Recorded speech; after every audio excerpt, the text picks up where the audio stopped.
Brought to you by NBC bearing, भारताची पहिली bearing उत्पादक।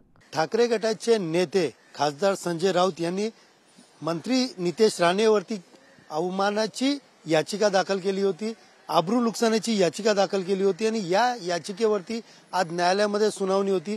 नेमकी काय सुनावणी आहे आणि नेमका काय युक्तिवाद झाला हे जाणून घेण्यासाठी संजय राऊत यांचे वकील जे आहेत ते आपल्या सोबत आहेत। सर, काय सांगाल, आज माझगाव कोर्टामध्ये जी सुनावणी होती, नेमकं त्या सुनावणीमध्ये काय नेमकं निर्णय न्यायाधीशांनी दिलेला आहे आणि काय नेमका युक्तिवाद झाला? आज माझगाव कोर्टात जे केस फाईल केले त्याच्या तारीख झालेली आहे 13 तारखेची आणि त्याच्यात म्हणजे जे नितेश राणे आहेत त्यांनी त्यांचा अपिअरन्स अजून दिलेला नाही आहे, पण त्याच्याबद्दल त्यांनी CMM कोर्टात जज चेंज करून घ्यावे असं ऍप्लिकेशन दर्ज केलंय आणि त्याची सुनवाई 26 तारखेला आहे, 26 ऑगस्टला आहे। तर 26 ऑगस्टला आपल्याला हिअरिंग होईल आणि मग माहिती पडेल की जज चेंज होणार की नाही। नेमकं काय कारण आहे जज चेंज करायचं? कारण नितेश राणेंनी तो अर्ज केलेला आहे, त्याची याचिका आता गेल्या वेळेस पण गैरहजर राहिल्याची त्यांना दंड देखील त्या ठिकाणी ठोठावला होता। काय नेमकं प्रकार? त्यांच्यावर वॉरंट इश्यू झालेला आणि आपले जे जज 25 नंबर कोर्टाचे जे जज आहेत ते चांगले आणि ज्युडिशियली माइंडेड जज आहेत आणि ते मॅटर एकदम चांगल्यापणे चालवणार, त्याच्यासाठी त्यांना फिअर असेल, त्याच्यासाठी त्यांनी जज ट्रान्सफर करून घ्यायची अर्ज केला असेल। सध्याची काय परिस्थिती आहे? कारण सध्या त्या 13 तारखेला त्याची म्हणजे 2 दिवसानंतर त्याची सुनावणी होणार आहे आणि जे जज चेंज करायचा याचिका आहे, या ठिकाणी पत्र दिलेलं आहे, त्याच्यावरती नेमकं काय होणार आहे, कशा पद्धतीचं प्रोसेस असणार आहे ते आपल्याला हिअरिंगच्या वेळी बघायला लागेल की त्यांनी काय ग्राउंड्स घातले आहेत जज चेंज करायचे। तसे काय ग्राउंड्स तर आहेत नाही, पण तरी जस्टिस डिले करायला त्यांचे टॅक्टिक्स आहेत, आता काय करू शकतो आपण? काय नेमकं कारण आहे? कारण आणि आता सध्या त्यांनी कुठेही अर्ज जे आहेत ते जज चेंज करावं कुठं केलेला आहे आणि तुम्ही याविषयी काय बोललेला आहात?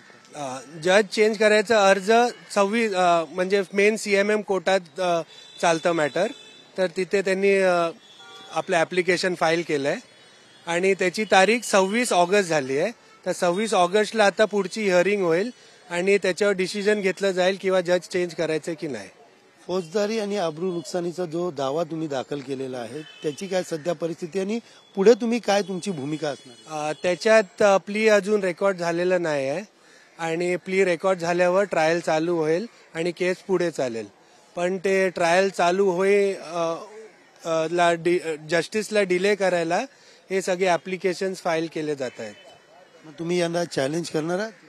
आम्हाला चॅलेंज करायची गरज नाही, कारण आपण आपलं जे बोलणं आहे ते कोर्टासमोर देऊ आणि आपण आपलं से जे असतील ते CMM कोर्टासमोर 26 तारखेला करून घेऊ। आता काय तुम्ही CNS कोर्टाला काही लेखी स्वरूपात दिलेलं आहे का? काय नाही, आज फक्त आपलं वकालतनामा फाईल झालाय, अजून पुढच्या तारखेला आपलं हिअरिंग होईल। एकंदरीत पाहायला गेलं तर नारायण राणे यांच्यावरती जो दाखल केलेला आबरू नुकसानीचा दावा शिवसेना ठाकरे गटाचे नेते संजय राऊत यांनी दाखल केला होता, या पूर्ण प्रकरणामध्ये गेल्या उद्याच्या म्हणजे 2 दिवसानंतर 13 तारखेला याची सुनावणी असून माझगाव कोर्टात याची सुनावणी होणार आहे। मात्र याच न्यायाधीशांची कुठेतरी दुसरे न्यायाधीश देण्यात यावे या याचिकेवर देखील 26 तारखेला या ठिकाणी सुनावणी होणार आहे। नेमकं त्या सुनावणीमध्ये काय नेमकं युक्तिवाद होतो आणि न्यायाधीश काय नेमकं त्यावेळेला ऑर्डर देतात याकडे आता सगळ्यांचं लक्ष लागलं आहे। कॅमेरा पर्सन गणेश राटेसह Sunil Jadhav, TV9 Marathi, Mumbai. Brought to you by NBC bearing, भारताची पहिली बेअरिंग उत्पादक।